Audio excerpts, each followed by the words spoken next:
সামাজিক মাধ্যমত আকৌ এবাৰ বোৱাৰীৰ অশ্লীল ভিডিঅ' ভাইৰেল।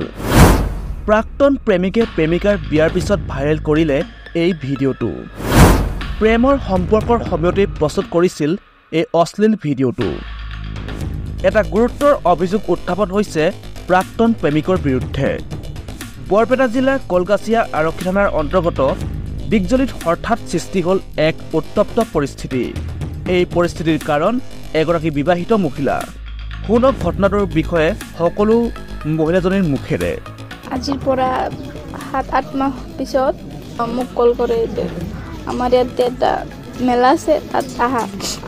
তাৰপিছত মই আহিলোঁ, তাৰ লগত অহাৰ পিছত তাই ইয়াত এটা ৰুমত মোক ৰখাৰ পিছত মোক কিবা খুৱাই নিচা খুৱাই মোৰ লগত তাই বেয়া কাম কৰিছে আৰু ভিডিঅ' কৰিছে। তাৰপিছত মোৰ 2 মাহ আগত বিয়া হৈছে, তাৰপিছত 15 দিন পিছত তাই ভিডিঅ' ভাইৰেল কৰি দিছে। তাৰপিছত মোৰ হাজবেণ্ডো নাৰাখে, মোৰ দেউতাও নাৰাখে মোক।